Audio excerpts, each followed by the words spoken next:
You're listening to the Out of the Box podcast with Timmy, Halisa, and Sinosure. Welcome to another episode of Out of the Box. I'm Halisa, and there's Timmy and Sinosure. Sinosure, how are you? And Timmy. Fine. Okay, we're DJing today. We are DJing today. The country needs us to be excited. Yep, we're doing that. I bet Timmy doesn't intend to introduce himself today. I don't need no introduction now. You know now. When I come through, I just come through. Oh, yay. You know what actually came to mind? I was actually going to say Oduro of Lagos. That's good. Lagos. Don't call that Duro of Lagos, because that thing reminds me of a lot of trauma that I went through during this election. Because if you add when you add Lagos to your name, that's a whole lot. Everybody just thinks you're supporting the man from Lagos. Save that your Lagos. So I don't understand the branding that's going on now for that your Lagos. It needs you guys to hold it. It's gonna by be saved. the It's gonna be saved. or something by the saved. horn. Don't worry, we shall save it. 2027, we're coming. 2027. So, ladies and gentlemen, today I guess we are going to jump into the pool of PMS as opposed to the pool of water, isn't it? Because at the long end of the conversation, one of the most prominent topic in the public space now is the issues around fuel subsidy. And it's pretty much the case that a lot of people are sharing numerous opinions, but the case still remains that I have not seen a consensus opinion really, right? It makes sense to think, okay, this is an issue bordering on public emergency, but what are people really saying? I mean, it's not clear. So today, I guess we are going to have to touch on that. We are not going to any other topic. This is the one we are going to touch. So, Timmy, you see, I call your name properly. Yes, sir. You said that we're going to jump into the pool of PMS today. You must be a billionaire to actually jump into a pool of PMS. PMS in this time when PMS is gold. PMS that is gold is the tears of elephant. That's the tears of elephant is the sacred this thing, right? The one that gives you. It's hard to come by, isn't it? Yeah, so we are jumping into the pool of PMS. You've got money. Yes. You've got money. Yeah. PMS. What's the full meaning of PMS? Premium Motor Spirit. Interesting. Premium Motor Spirit. Now the thing with the call petrol now. So no, anything can be fuel anyways, but petrol now. But in Nigeria, it's not fuel. They call it. Now I guess we should call it Premium Motor Shege. That works. So that's so apt. Yeah, so and let's jump into the pool. Let's jump into that pool because it's better than 5-star. Before the poll, yeah, I bet we should also let people know that aside the fact that PMS is Premium Motor Spirit, and that's what we refer to as petrol, there is also the automotive gas oil, which is also known as diesel. So if you hear AGO, they are referring to diesel. If you hear PMS, they are referring to petrol. And of course, we have kerosene on the other hand, isn't it? So, Alisa, the mic comes back to you, and I hope you will indulge my insistence on the topic for today. Of course. I think it's very important that we talk about this, especially now that this is like marking first week anniversary of our president-elect being in office. And, he came to office and he decided to do everything he promised. I guess at this point you say, yes, he's actually sticking to what he promised. So he promised. And the APC government has already promised us that this is what is going to happen. What is going to happen is that they've paid subsidy for the first year of 2023. The subsidy on PMS. As we all know, there's no subsidy on. You mean the first half? That's Q1 and Q2, right? The first half. So Okay. it's June right now. So the subsidy is supposed to end. And I would like for us to speak on maybe the numbers. Since you're the numbers guy, you should inform a lot of our audience, our listeners today, on a lot of things that's related to the numbers and maybe why there's a bra. In fact, what is subsidy to begin with? Because it seems like there's confusion in even understanding what subsidy is. You hear people tell you when subsidy is removed, palliative should come in place, and you're like, what is subsidy, what is palliative, right? So we'll be talking around that, and we'll be talking about why there's any conversation around that, and why there's uproar, why there's an increase, in price of petroleum right now. That's going to be the conversation. The conversation. How's the first week been? Let's just how's the first week of the new era been? For me, I think it's been as expected, as tumultuous as expected, because we cannot discount the fact that every electorate in Nigeria should ordinarily check the documents, which is the manifesto of their candidate. So, if by implication the policies we are seeing around now were the major policy anchor that these guys actually promised while they were campaigning, I think, we knew it was going to be tumultuous, especially someone like me who didn't support any of them. But seriously, it has been tumultuous. And then, of course, based on what they had said, they also said it will be first, but things will get better over time. But what now comes to mind for people like us is, okay, we have had Sure P, subsidy reinvestment something program. It failed during Jonathan's administration. We have also had a lot of things, Obasanjo, Yaradua's regime, everything. It was all promise, and no results. So literally, some of us still are playing the safe game to say we have seen this game before. So, I would like to reiterate, it's just going to be a game of promise, and then no result at the end of the day, if you ask me. Okay, it's not. This one is even maybe it's not a promise at this point. He just said that that's what's going to happen, and it's happening. And let's Duratibi, what has it been like for you the first week before we dive into the sea of PMS? Well, it's almost not different. It's just basically the same thing. I've not seen anything that is different in the first 1 week. Just that we have more videos and more pictures from Asarok. I think that's what we have. I think I've seen a lot more journalists, in that place, releasing more videos. That's all. That's basically what we've seen. Nothing to talk about yet besides the removal of fuel subsidy, which Tinubu announced on his first day in office. So that's it for me. Do you still remember the first week of Buhari presidency from takeover from Jonathan? Yes. Yes, no. The only thing that I remembered about it was his speech. The speech too was when he said, "I belong to everybody and I belong to nobody," and everybody started talking. You guys will see Shaggy. All of you that brought him here, you will show you people. No. Don't be a prophet of doom. What people said is, until a philosopher becomes president, there will be no progress. And here is a philosopher of our time. He just literally said, and then a lot of people in the media were running along with those information. They were going to actually dissect it, delineate it, break it down, turn it upside down, make as much as they can make out of it. And do with me, you didn't mention something.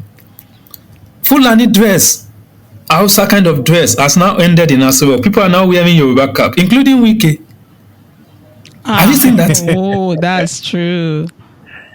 Now they don't wear Yoruba dress now. This is an interesting. By the grace of God, one person from the southeast is going to emerge as president one day in this country as well. I need to. That would be beautiful. Honestly, I want to see that. We are going to see Isiagu. Well, but in that case, I really anticipate, one person from like maybe Cross River or Kwaibon becoming president. We see a lot of beautiful, dresses. Because A lot of if it's clothes. this guy, it's going to be everybody wearing black. I mean, I'm a lover of black, so I wouldn't have a problem with that. But a lot right there. Who's your guy? Don't create any controversy. Well, let me bring us back into serious Okay, business. So okay, Show okay. actually mentioned something. He talked about the Sure P program, and to be honest, I didn't even know it was subsidy reinvestment program, and I just googled it up, right? And it's actually very funny. So Sure P is actually a subsidy reinvestment program. Now that brings me to this point. I was going to say this. So there was an attempt to remove fuel subsidy in 2012, and after all of the protests and the people coming out to say no, we don't want fuel subsidy to be removed yet, it did not actually go back to that normal price. The price was actually increased.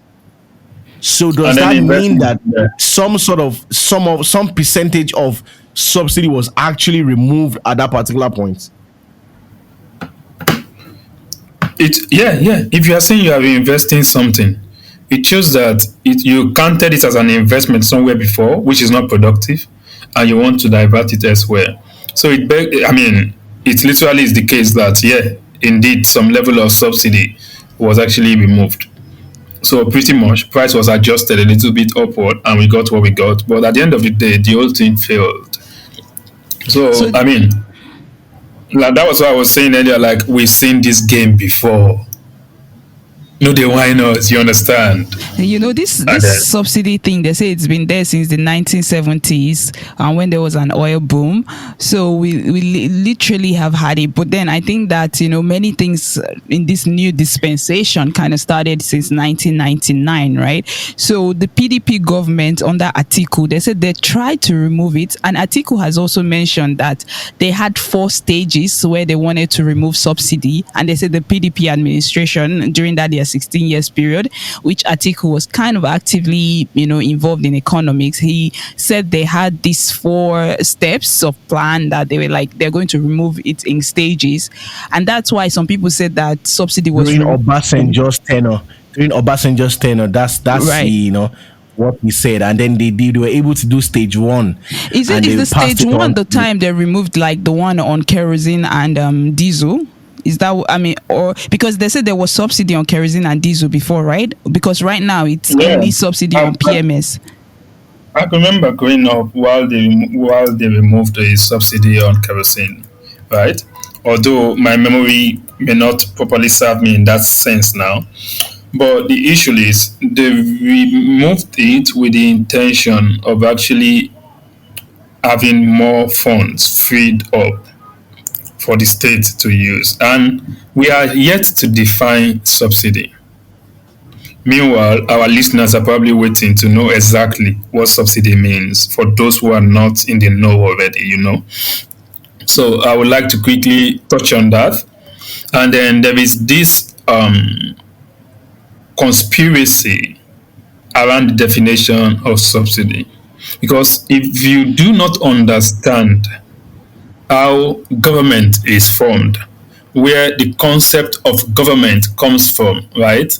You might not necessarily understand the concept of subsidy as an anomaly in the sense in which it is defined, right?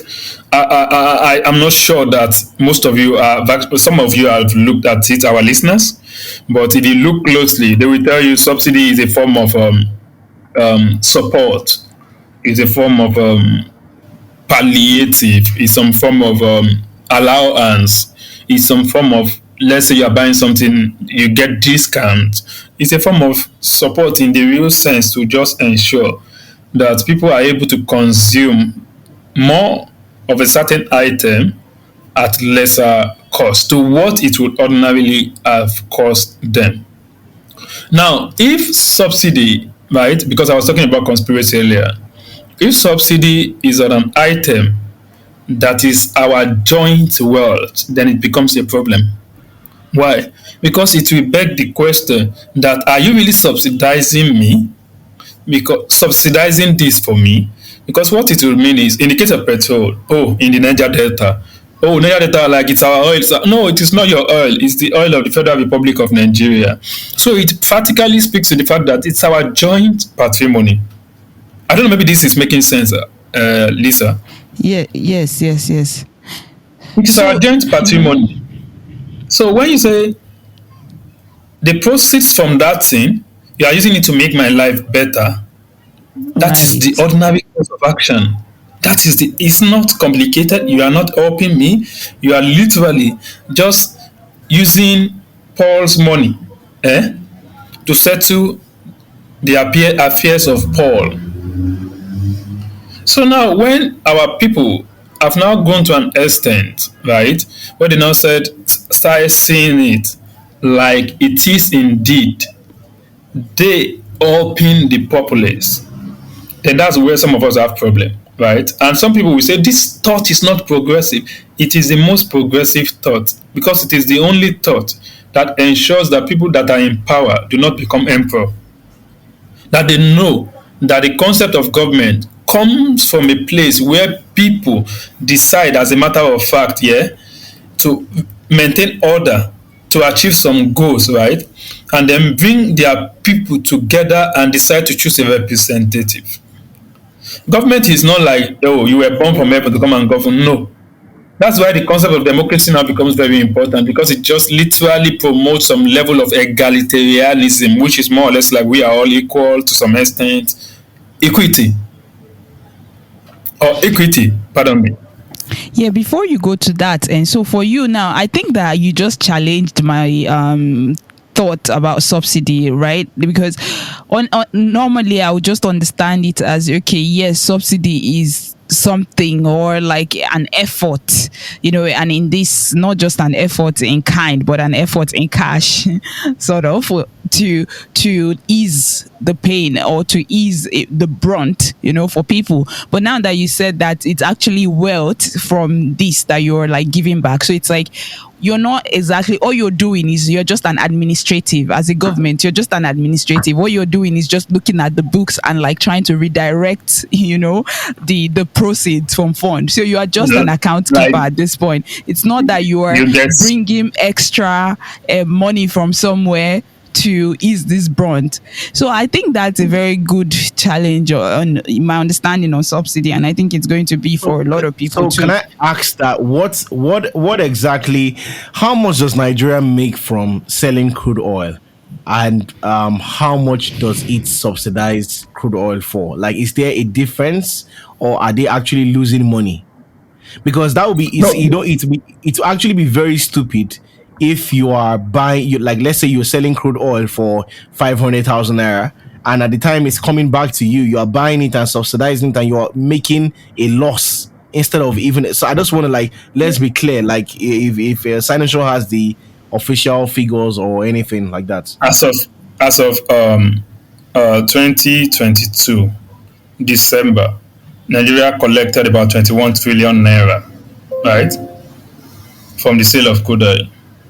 And this is more or less like about 50% rise from where it was in 2021 at 14.41 trillion naira.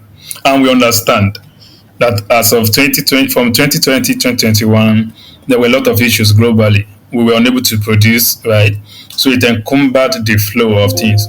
But as of 2022, we started seeing recovery, whereby we saw it up about 40 to 50%. So literally, we made about 21 trillion in 2022. You want to know the amount? You don't hear that? Yeah, Okay, so I don't want it to be clear. So I think again that it goes back to the major issue about this subsidy issue, because it's a big topic of there's a lot of conversation around this currently. And first off, we should be asking ourselves about our refineries. Across the years, a whole lot of money has been invested into fixing the local refineries, but unfortunately, they have not been successful with that project. I don't know why. I don't know what is the exact reason why it has not worked, but it just brings us to the question of why our local refinery is not working. Because when we talk about this subsidy, and I'm going to go like deep into it, and you guys will forgive me because I'm really passionate about this, because it is something that's going to affect our lives in ways that we cannot even imagine, right? When we talk about fuel subsidy, we talk about people who have to, go to work every day. There's going to be an increase in the price of transportation. There's going to be increase in the price of food. There's literally going to be an increase in the price of everything that you can think of, because this subsidy is finally is going off, or according to Tinubu, is already gone, right? And one would wonder, the last administration, the Buhari administration, they came into government capitalizing on the failure of the PDP to make a lot of things work. And one of those things was actually like the refineries. And Buhari's campaign promise was, sort of like to repair all our refineries, build one additional refinery every year. But after 8 years, they were not able to do any of this. And at the end of the day, what pains me mostly with the Nigerian situation is that it's the Nigerian people that will now feel the brunt of the failure of governance. So when you are speaking up about these guys and saying that, oh, these guys are actually failing, they're not doing what they're supposed to do, people will still come for you. At the end of the day, you keep quiet and they go out of office. It is we, the Nigerian people, now that will not be paying the price for the failure, for the corruption, for the maladministration of the government and public assets. We are the ones that are going to feel the pain right now. So it is sort of is crazy to me. And a lot of people will make a lot of arguments like, oh, in so many countries in the world, they take out subsidies. But if you actually take out time to do your research, you'll find out that subsidies in most of these countries across the world, I'm not even talking about countries that are even oil producing nations. Because one question I've always asked is, Nigeria has one of the largest deposits of oil in the world. What have the Nigerian people benefited from it? What have they benefited? And you find out, you go across the world, different countries have subsidies on different things. You even find out that some countries actually subsidize some particular foods because they want the children in those countries to have a balanced diet. So there are some particular foods that they actually subsidize. So it is. Dorothy, what you just mentioned now made me think of something. There's a lot of arguments around subsidy that I think we should even take it one after the other and start debunking, or start, giving a little bit more perspective to. But once you just talked about this, like subsidizing food, now I want to even raise this question. Someone said something about it being problematic for the government to subsidize consumption, that the government should be subsidizing production. So what does that mean? That, like, especially when it comes to the conversation around crude or around PMS, like the government subsidizing anything related to PMS is them subsidizing, consumption, and it's something that should be discouraged. That's one argument. Let's, expand a little bit on that. Can you share what it means? Like, if you understood that argument or where they're coming from? Yes, I understand. Like, but for me, I would even say that argument does not have any logic behind it, right? Because you now consider what exactly are people patronizing that product for. Yes, we do have people who are patronizing this product for leisure, but we still have a very, very great percentage patronizing this product to produce. SMEs, even like people working by themselves, freelancers, people are patronizing these products. Even salary workers have to patronize these products because they have to get to work to be productive, right? So that argument, sometimes when people bring out some arguments, it doesn't have any logic behind it. It doesn't have any logic behind it. Even if you even say you even want to even subsidize production and not consumption, are people not going to eat for them to be productive? Are people robots? Because sometimes the people that make all these arguments, I don't even want to even bring ideology. I want us to keep ideology far from this conversation, because this is not even about any ideology. Before they try to rope it in, people are going to have to eat. before they can even work, before they can be productive. People need fuel in their generators, especially in a country like Nigeria, that government has consistently failed to be able to provide adequate power supply for its citizens. So that arguments, to me personally, doesn't have any logic to it. To be honest, if I'm just going to say that, right? So yeah. So Anisha, what do you think? You think that there's it's not even about your thought. Like, what is that argument about? Objectively speaking, like subsidizing consumption, and it's a problem because I don't know the school of economics that is saying that it's problematic to subsidize consumption. No, I mean, oftentimes the people who are going to be making such analysis have an elitist mindset, right? They practically think it is not in the place of government to support the weak. They are not. They are not. They don't care about production. They don't care about consumption, right? That's not the thing. It's just a facade, right, that they have up there. I mean, it's at best, right? This thing that we call, is it a subterfuge kind, right? It's a form of deceit, right, to actually ensure that the propaganda of government sells. So what people are doing is they are literally saying, stop giving money to a Sinosure, give it to a Dangote. Does that make sense at all to you? That's what they're saying. And meanwhile, the question is not, the conversation is not that Dangote has not been getting support from the Nigerian government. It's not that business owners, don't let me say Dangote alone, business owners have not been getting support from the Nigerian government. I mean, big business owner. If it could be tax holidays, it could be pioneer legislation, it could be it could just be in any form, but people are getting support from the government. So when you now say, okay, that side, it could also be monopolized licenses. Okay, where you create a barrier for other people to enter that, a very big barrier for other people to enter that space. So now, when you now come back and say, okay, the other end of it, that's production side, yeah, manufacturing side. Now you've come to this other side and say, okay, these people, it's not like their income level has increased, though. And why is the income level not increasing? That's one of the questions we should ask ourselves. It is because even the little tax that government is getting, people are stealing it. It is not going into creating proper road channels. It is not going into making places are easily accessible for businesses. Power is not readily available.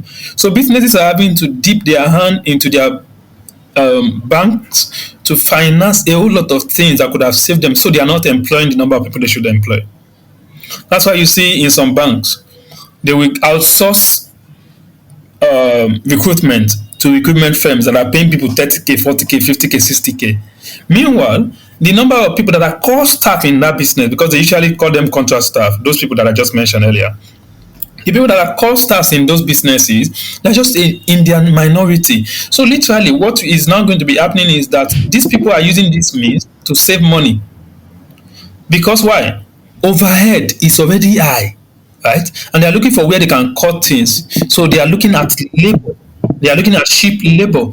And that exactly is why people need this support, especially from the government. And I'm using support, quote and unquote, here. Because the wealth you are giving to the people is still the wealth of the people. It's not like you are doing them any favor. So when people now make such arguments, literally what they are saying is, stop supporting them, they can die. That's what they're saying. And this is not a blackmail for anybody. Because some people had gone to school, they had been taught that fish eats fish. You know this thing we say in Yoruba, kind of. Fish eats fish, right? To grow. So they probably think that there is this, is it Pareto principle? We were talking about it one time, I've forgotten the detail now, where the idea is such that for you to make something better, you need to make some things worse. And that was why you will now see people, they will tell you, in the long run. No, Keynes even agrees that in the long run, we are all dead. You understand? Can you quote it? I heard it. Like, can you, like, Keynes, can you quote what he actually says? Yeah. I was looking at one of his work recently, right? And what No, I I found, just like to hear it. That's why I wanted to quote it. I don't want it to like this thing, the whole it's in the all around oh, in the long run with don't in worry, the just go long on. run, like in the long run, we are all dead. Exactly. That Everybody is that thought line seems to be more like it's a catchy thing to say. Do not jeopardize the present because you want to ascertain the future. Does that make sense?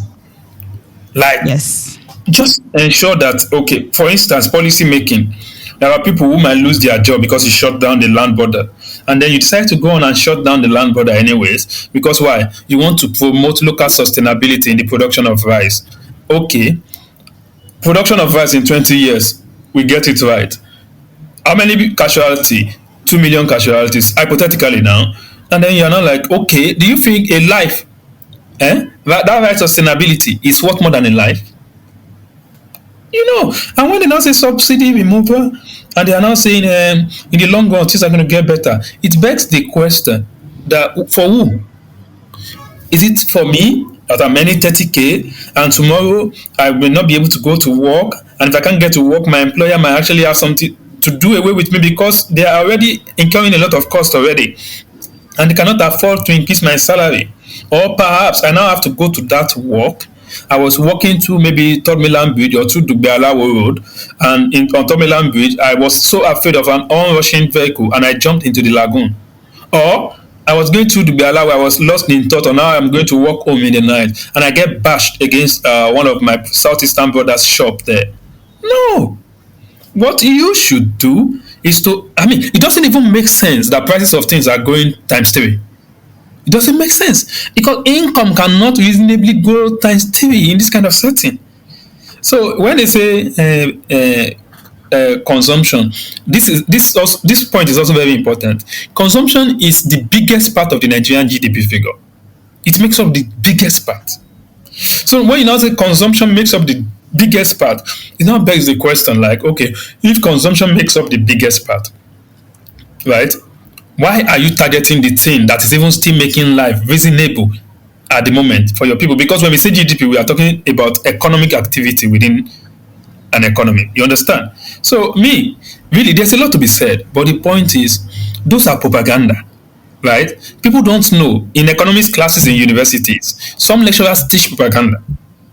They practically are telling you, as opposed to opening your mind to analytical thinking, where you know all of the economic systems available, different methods available.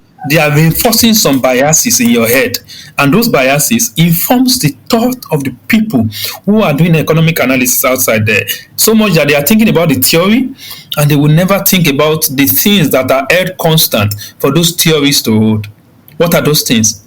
Like nobody will die if you remove this subsidy immediately, because you want to take the money and use it to finance infrastructure. In this case, that's how it will seem to me. Oh, no, things will not be sabotaged. Oh, one of my brother was also talking yesterday and he said, oh, it could be also expansionary. And I said, expansionary, lead me. And he was leading me towards a thought, but I said, okay, whenever we meet on Saturday, we are going to break this down so that you can see that it is placebo. It is not expansionary. And placebo in what sense? It will have no effect on that side that you are looking at. But we'll get there. We are not discussing economics. Let's go into the subsidy conversation. Well, I feel like every sentence is like I have questions. With every sentence I hear about the subsidy thing, I have another new question because it's just that you broad. Better take your question. But I think take your question to Google.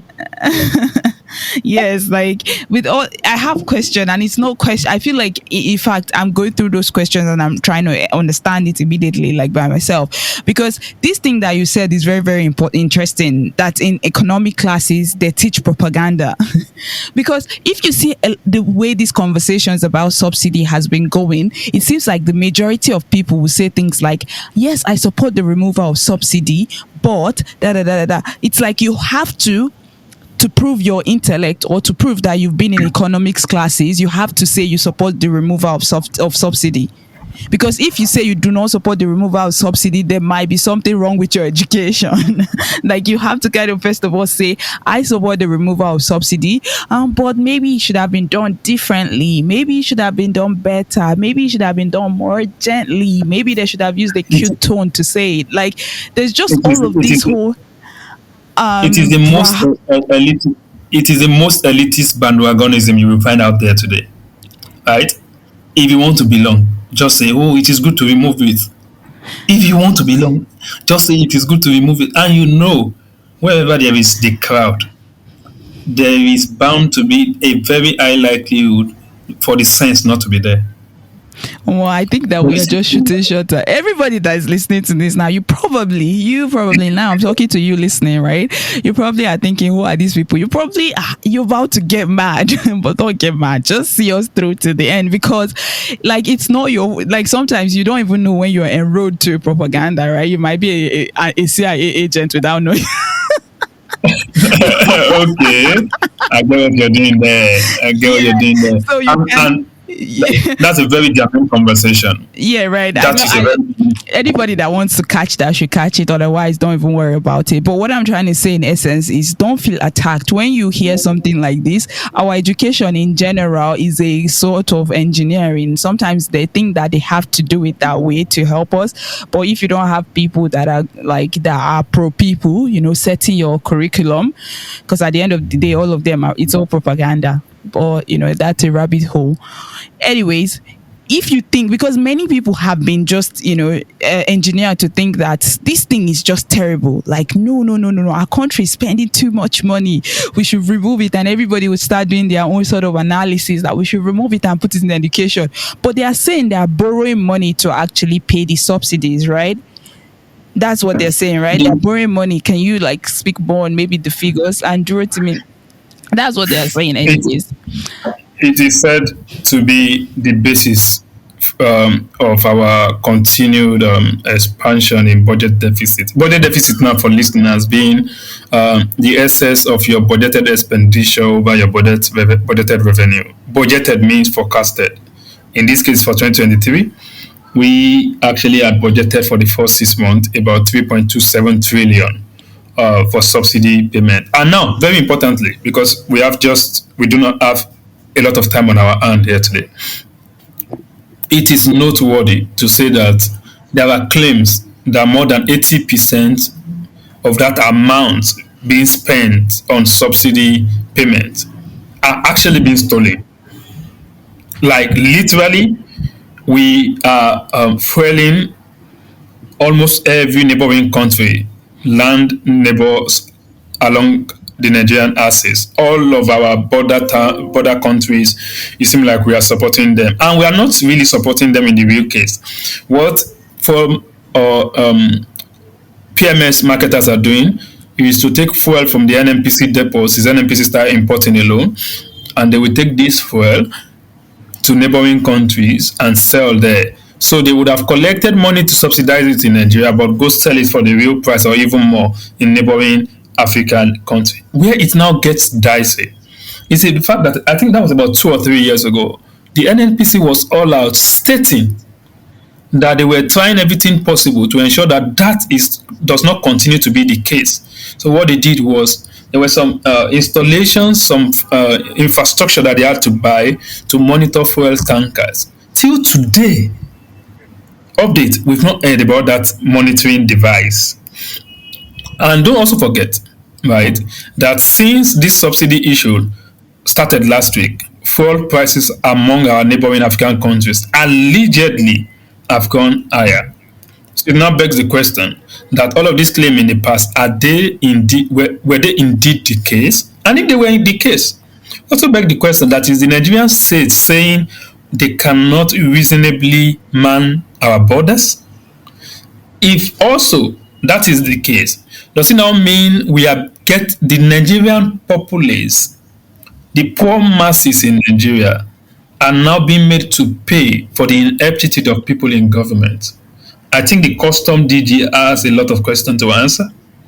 I think the chairman of NNPC, the GMD, has questions to answer. Of course, I saw him answer some questions smartly, the last time out on Arise TV. But there were a lot of questions to be answered. What's that his name? The current care. Malam Mele Kiarie. Yeah, okay. Yes. Mele Kiarie. Very smart man, yeah. Yeah, I agree. So, the custom have a lot, like our borders. If our borders are this porous, shouldn't it be the worry? And that's the thing, is, are we identifying the correct problems, right? Yeah, like you were saying. So if you take the money from subsidy, for instance, right? Because you cannot, in the real sense of it, fight the corruption that has bedeviled that subsidy scheme. Does it mean that anywhere you take the money to for investment, if they are corrupt there as well, the money will waste? I mean, these are logical questions. Leave the economics out of it for now, right? Pay attention closely, right, to the political angle of the conversation. Is the government giving up on the Nigerian state? Are our borders completely porous? When I say borders now, right, something comes to mind. Do you know that in Q3 2019, borders were shut down with our neighboring African countries? So any fraud that had been able to go through those borders at those point in time, yeah, before it was reopened in January 2022, right? It means that the people who are manning those places, people who lock those land borders, people who shut it, are probably complicit in the whole scheme.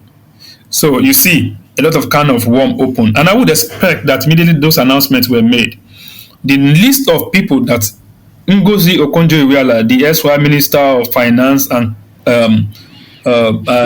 Coordination of the Economy something, pointed out then as early as 2012, 2013, 2011, would be revisited to ensure that the new people who are stealing the fuel in Nigeria are caught and made to pay. You understand?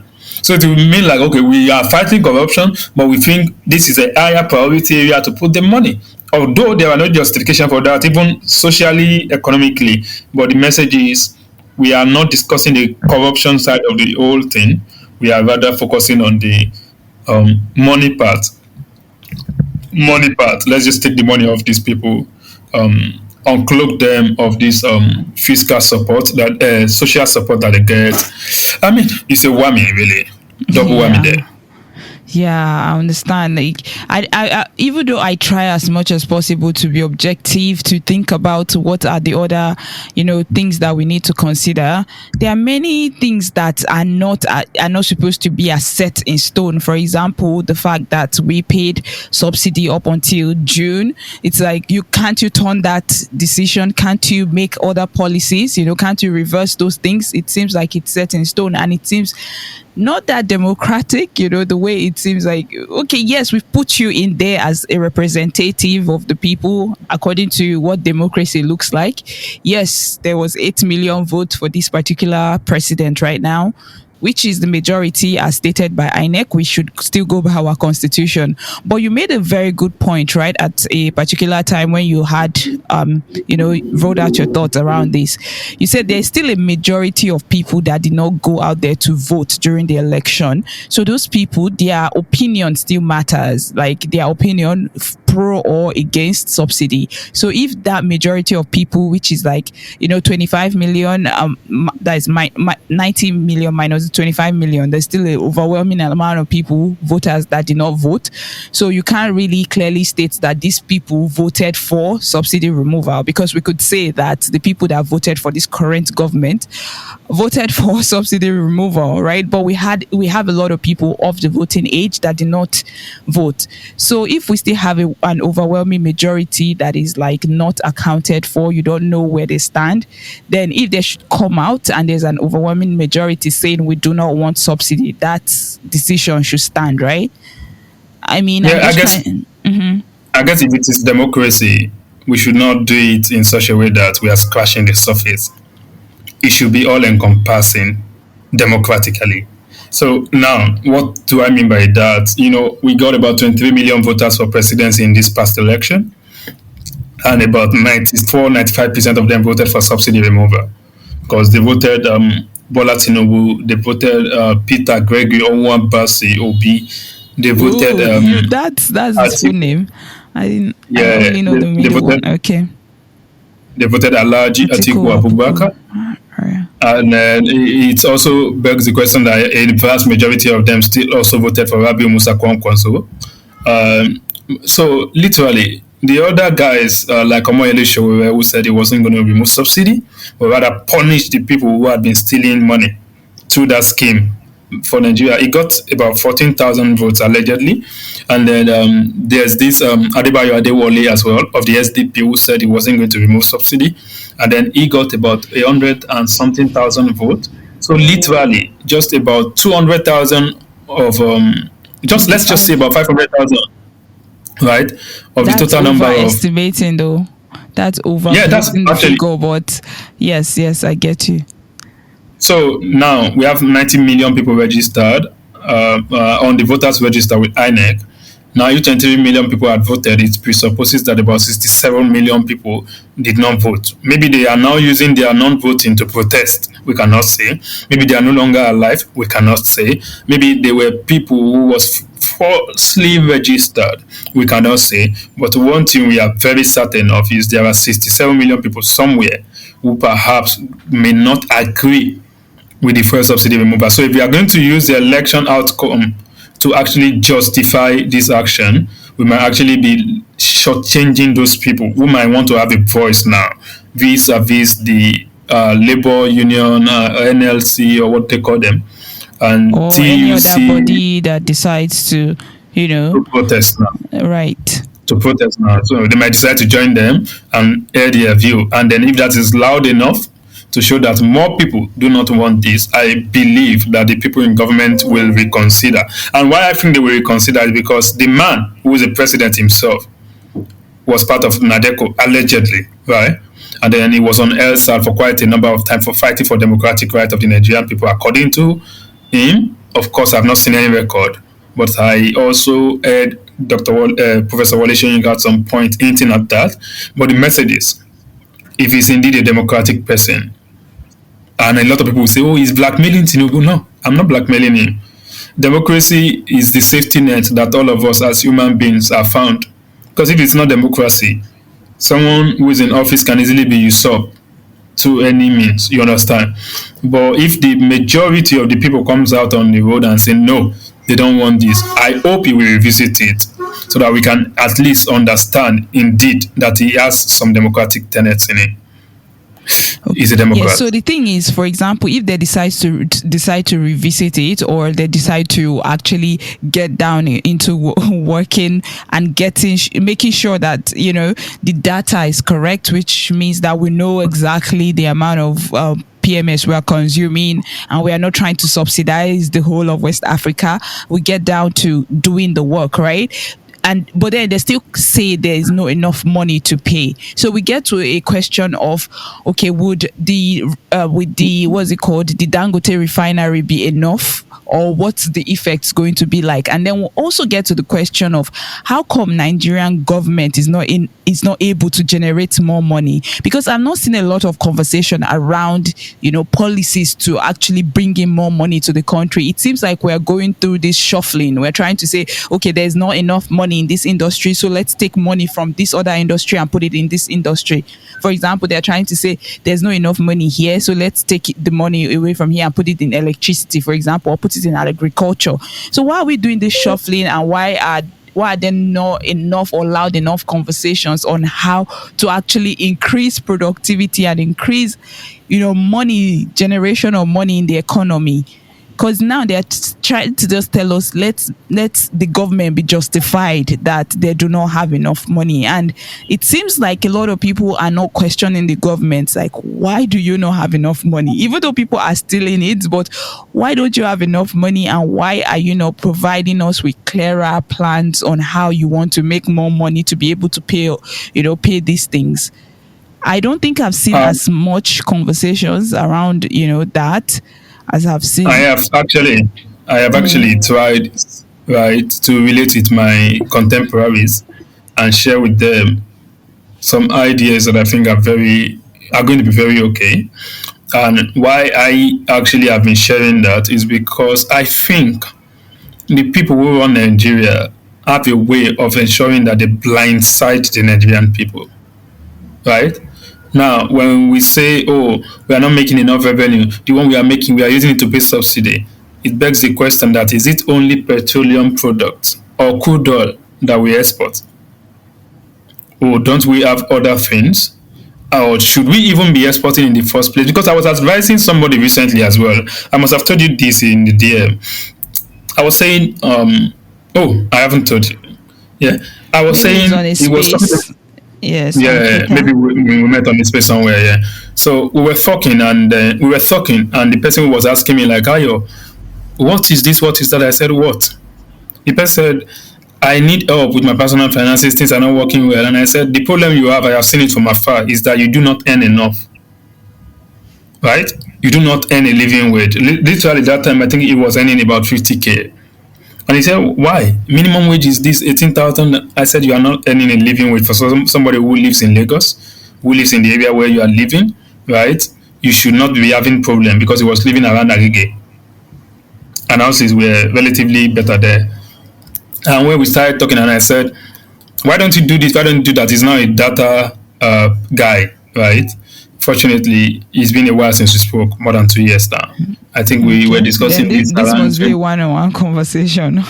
Yeah, we were having a one-on-one conversation. Right. And then after he started learning Microsoft Excel, he improved himself, he did everything. He finished serving, I think, 2017. And then, he just started using those skills to augment his reality, and then everything became better for him. And then later, I saw him, he was driving, and I said, "Oh, wow, glad."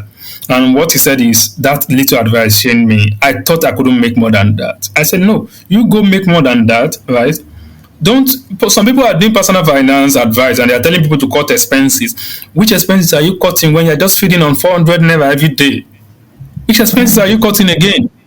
You understand? You are not taking luxurious vehicles to where you are going to. You are practically taking downfall. Or do they want you to be jogging? Even bikes are costlier than downfall. If you want to move from place to place in Lagos. So at the end of the day, it looks to me like the case with Nigeria is similar to his case. Why? Because we have tin. Some people are mining tin in Jos. We have gold. Some people are mining gold in Osun State, in Zamfara State. We have a lot of mineral deposits all across the country. But what do? Right? We give concessions. Or perhaps we license and we start taking royalties or whatever they call it, licensing fee, and then people start doing those things because we say, oh, we cannot manage them. You see foreign people there doing all of these businesses. And then I ask the question, is it that the Nigerian government do not see that these are low-hanging fruit that you can make quite a number of money from, and also spur macroeconomic activities from? And you know what I heard? Government has no business in running business. I said, who said so?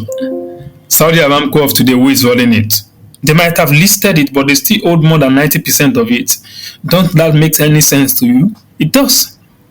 The wealth from there is going to be building the empire, the KSA empire. Is it KSA or RSA?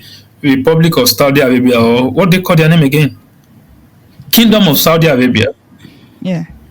The Saudi Aramco. The money is going to be, and you are making quite a huge chunk of money. So at the end of the day, Nigerian government is giving its wealth out to multinationals. Low-hanging fruit, they are dishing it out to multinationals. But you know who now pays for all of this? The Nigerian people. Because they are the ones whose taxes might have to be increased. Because why? Because government is looking for money. VAT, 5%, 7.5%. But is the tax not even going to be on the business profit? They say you can only tax the profit, right? So if businesses are not even going to be running, that's because not, how does the tax system work? So people still, I think there are different types of taxes, right? Taxes, yeah. The tax bases are different, right? You could tax consumption. You could tax income. My mind is completely zeroed in on the business, the employers of labor. So it is quite whammy there. But the point is, the wealth that we should be making, we have left them. What we now do is we focus exclusively on milking our people internally, milking them to the dry up. So I think there's a misalignment, right, in what a social environment like ours should be, right, and what we are today. So perhaps we could get someone in the not so distant future who we get who we actually have a proper understanding of how a state like Nigeria should run, and perhaps we can kick off from there. That's what I think. I have hijacked the conversation today, though. No. It's making too much sense. Yes, I think that you said it all, and you actually made a lot of sense. Talking about revenue generation, that's something that's, and let me just say this quickly because we are running out of time. Like, when people say, "Oh, they're going to take the money from here and they're going to put it in another place," it's like funny to me, because the very reason why this subsidy is being removed is because there's no, they're actually borrowing. They claim that they're actually borrowing to even fund it. So there's nothing like, oh, they're going to borrow again and put it in another place. It doesn't make any sense that way, right? Because we're trying to reduce our borrowing, right? But what I would say, just like you've said, I don't even need to repeat it, is that we actually need to, look at more ways which we can generate revenue. A whole lot of countries in the world are making at least 40% of their revenue from tourism. Nigeria has a very beautiful landscape, very beautiful locations all over Nigeria, but they're not making any money from it. We could have like one of the best sports industries in the world. We a lot of our players are the ones doing fantastic things across the world, but we're not making any money from it. Look at our local leagues, are all dead. Look at our entertainment industry. It's number one in Africa, but then the government is not looking at how they can make money from it. Like, we have a lot of things that they could actually monetize and like make a lot of money from, and leave a lot of our youth employed, earning higher, so that even if prices are going higher, people will be earning a lot of stuff that's as in good money, that they could actually come in and afford most of these things without needing government help. So it's a very, I think you nailed the conversation, and that's why I just that's and on top of all that, how they need to strengthen our naira, right? Our naira needs to, they say there's a balance of trade deficit because we are importing more than we're exporting. So yes, we need to they need to look for how to make sure that we are also exporting. So even though people who are earning 30,000, they should be able to still live. No. But even though I'm trying to say, because then when people were earning 18,000 and now that they're earning 30,000, if they are able to purchase the same thing, so they are not even able to purchase as much as they could when they were earning 18,000, then there's a problem. The naira is losing its value every day. So the way our naira should be strengthened should be something that should also, it's all right now. We need to do a lot. There's a lot of work that needs to be done in this administration for sure, and by the general Nigerian people. Yeah. So, are you guys comfortable? I guess it's so tiring, isn't it? That we have to now start explaining this thing in year 2023 after the death of Christ. It's so tiring, but it's okay. I hope our listeners have been able to refresh their minds today. And I do believe that at the long end of the conversation, the Nigerian people should not be the one to take the short end of the stick, If it is their patrimony, they should indeed not be made to feel like it doesn't belong to them, or perhaps they have become slaves in their motherland or fatherland. That's what we call it, isn't it? I think Nigeria is a she. Nigeria is a woman. Okay. No, before we get entangled in the issue of feminism again. We leave it to you. Oh, ye, the mother of we. It's Mother Africa. It's mother. Yeah, I guess it's such an interesting one. Exactly. I really hope that everything is more people think more pro people, right? I think that whenever you have a thought, like, you should actually probe where you're getting that from, like why you're thinking the way you're thinking, why you think that it might be a good thing to remove this, whether you're trying to challenge your own financial ability or like just your ability to think, or just make sure that you're thinking in a certain way that you are actually proud of. Honestly, it's not something to be boastful about. It's not egoistic. If you don't understand it, you ask questions, right? Instead of just making assertions like subsidy has to go. So why does it have to go? Just sit down and do that thought for yourself for a second. Yes. So it's a great episode, and we'd like to hear your opinions. Actually, now let me even like say this, Zeph. When you listen to this podcast, you have to follow us, right? Follow us so you get notification on when we release an episode. Right now, we're trying to set a specific date that will release it so that you can just put it on your schedule. But it will be great if you just follow the podcast so you get notified whenever we post a new episode. Thank you very much for listening. Lovely to have this conversation, and we will see you on our next episode. You're listening to the Out of the Box podcast with Timmy, Halisa, and Sinosure.